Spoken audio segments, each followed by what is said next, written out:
इस व्याख्यान में आप सबका स्वागत है।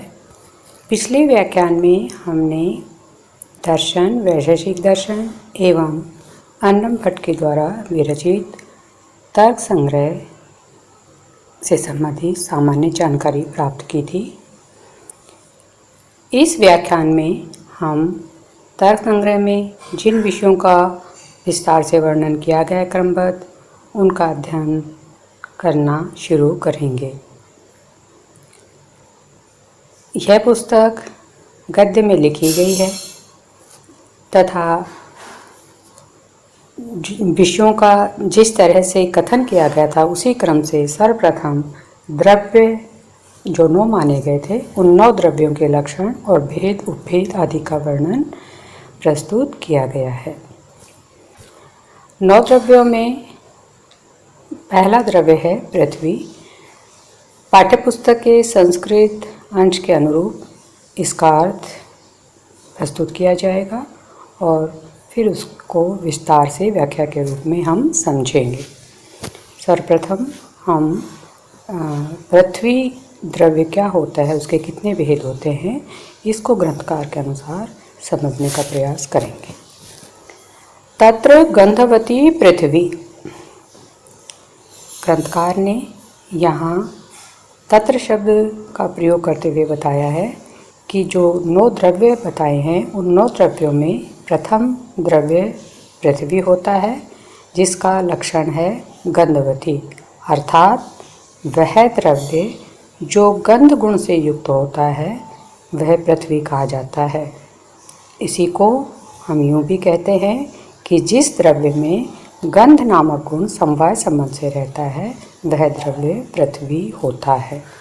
7 विविधा नित्या अनित्या च। वह पृथ्वी 2 प्रकार की होती है, नित्या और अनित्या। नित्या परमाणु रूपा, अनित्या कार्य रूपा।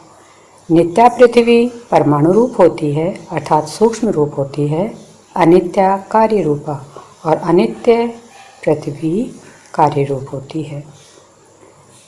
पुनः त्रिविधा शरीरेन्द्रिय विषय भेदात्। यह पृथ्वी शरीर, इंद्रिय और विषय के भेद से पुनः 3 प्रकार की होती है। शरीरम अस्मदादीनाम।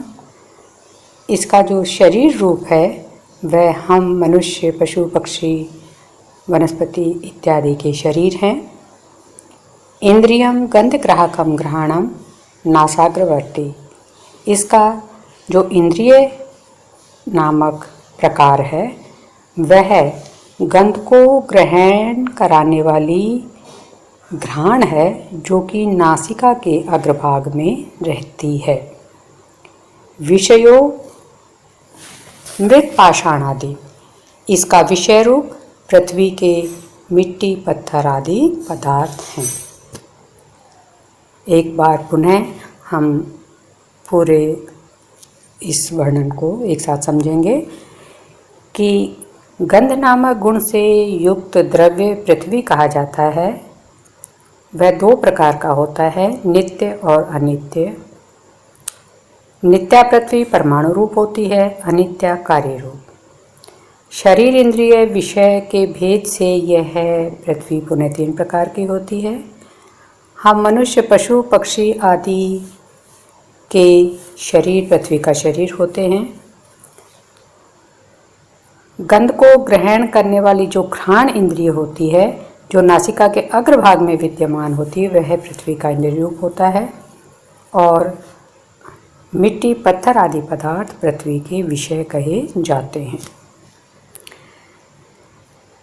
अब हम इसको विस्तार से समझेंगे। प्रत्येक जो वाक्य है उनमें जिन चीज़ों का उल्लेख है उन्हीं का हम व्याख्या में विस्तार करेंगे।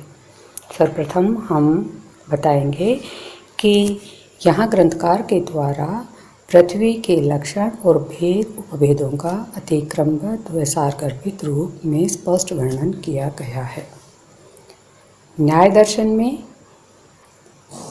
पृथ्वीत्व तथा गंधवतत्व को पृथ्वी का लक्षण बताया गया था, किंतु यहाँ गुणों को आधार बनाकर, गंध गुण को आधार बनाकर पृथ्वी का स्वरूप प्रतिपादित किया गया है तथा गंध गुण के स्वरूप वर्णन में फिर से स्पष्ट किया गया है कि यह गंध गुण पृथ्वी मात्र में रहता है। इसका तात्पर्य यह है कि यह लक्षण अतिव्याप्ति, अव्याप्ति और असंभव आदि दोषों से रहित है। पृथ्वी के यहाँ जो नित्य और अनित्य दो भेद बताए गए हैं, इनमें नित्य रूप परमाणु रूप होता है, जिसका आगे विभाजन नहीं हो सकता, वह सूक्ष्म रूप होता है। और इस परमाणु रूप का विवेचन न्याय दर्शन में विस्तार से किया गया है। परमाणु के पश्चात वर्णु, त्रिश्रेणु आदि से जो स्थूल रूप बनते हैं पदार्थों के, वे अनित्य होते हैं, जिनको कार्य रूप कहा जाता है, और ये परिवर्तनशील होते हैं, विनश्वर होते हैं। शरीर, इंद्रिय और विषय के भेद से यहाँ जो 3 भेद किए गए हैं, उनमें शरीर असंख्य प्राणियों के असंख्य होते हैं, किंतु हम प्राणियों को उनकी उत्पत्ति के अनुसार 4 भागों में विभाजित किया गया है, उसको हम यहाँ उल्लेख करना चाहेंगे। जरायुज, अंडज, श्वेतज और उत्पिज। इस तरह प्राणियों के जो शरीर हैं, उनका उत्पत्ति के आधार पर 4 प्रकार से वर्गीकरण किया गया है। इस पृथ्वी के लक्षण में इस तरह से हमने देखा कि ये जो भेद हैं, इनको हम मुख्य 2 आधारों के आधार पर प्रस्तुत कर सकते हैं।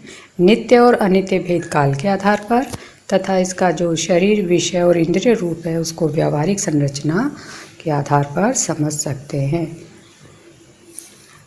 इस तरह अति संक्षिप्त रूप में हमने ग्रंथकार के मत से पृथ्वी तत्व के स्वरूप और उसके भेद उपभेद आदि की जानकारी प्राप्त की। अगला द्रव्य है जल। शीत स्पर्शवती आपः। जो द्रव्य शीतल स्पर्श से युक्त होता है उसे जल कहते हैं। अर्थात जिस द्रव्य में शीतल स्पर्श समवाय संबंध से रहता है, वह जल कहा जाता है।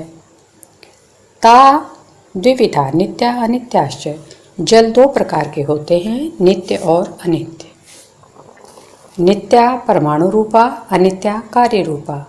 नित्य जल परमाणु रूप होते हैं और अनित्य जल कार्य रूप होते हैं।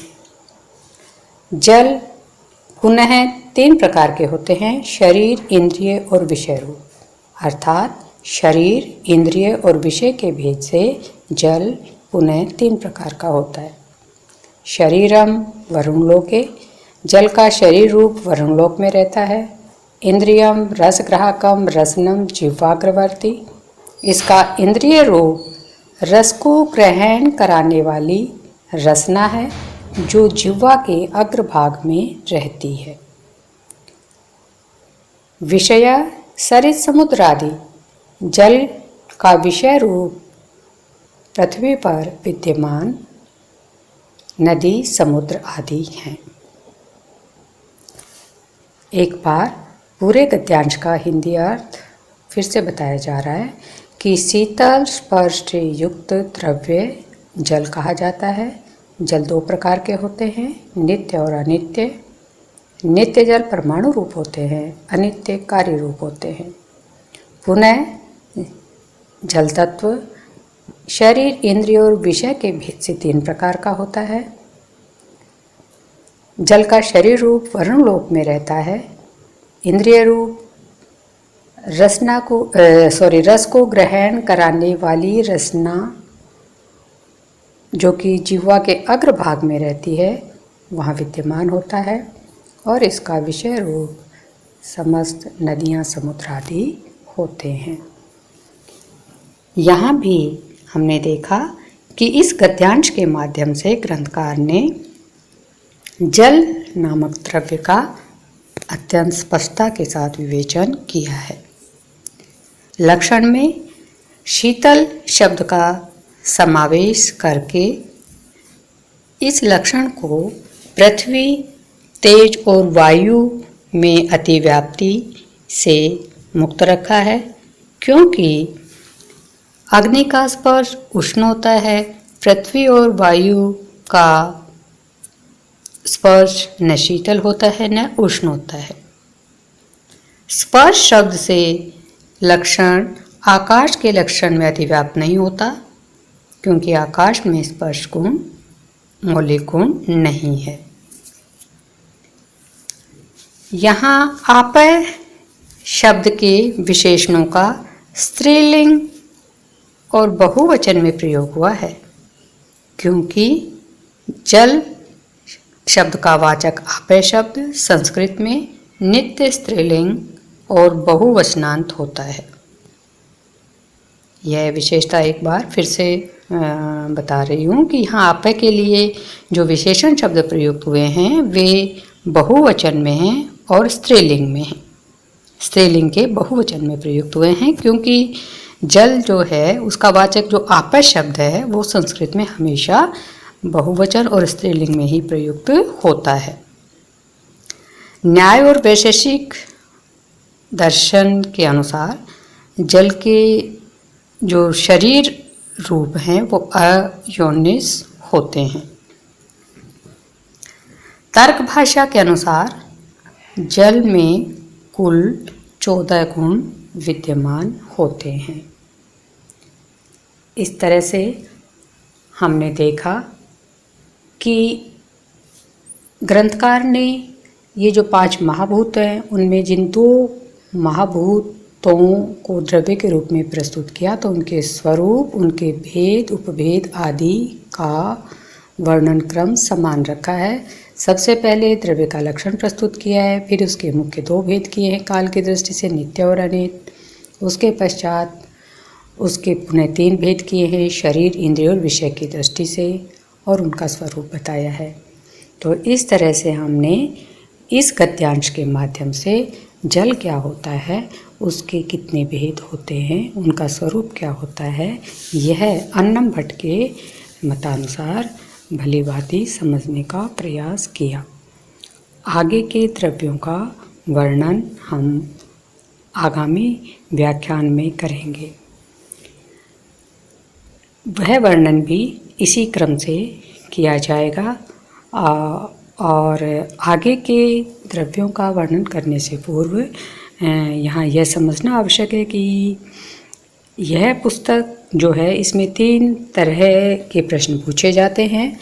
गद्यांश की व्याख्या, किसी विषय का प्रश्न के रूप में उत्तर लिखना, बड़ा उत्तर लिखना, और कुछ विषयों से संबंधित छोटे उत्तर लिखने होते हैं 1 या 2 पंक्ति में। लघुत्तरात्मक प्रश्न, जैसा कि अभी तक अन्य दूसरे विषयों में आते हैं, जिनके उत्तर हमें संस्कृत माध्यम से देने।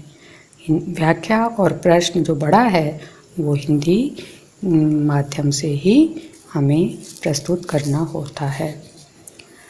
व्याख्या और बड़े प्रश्न में ज़्यादा अंतर नहीं होता, केवल व्याख्या का जो संदर्भ, प्रसंग और उसके बाद जो अर्थ और व्याख्या, ये जो शीर्षक लिखते हैं, उनको हम प्रश्न में ना लिखकर सीधा ही विषय का वर्णन प्रस्तुत करते हैं। तो इस तरह से ही इस पुस्तक का अध्ययन हम आगे करेंगे। आज इतना ही। आप सब सुरक्षित रहें। धन्यवाद।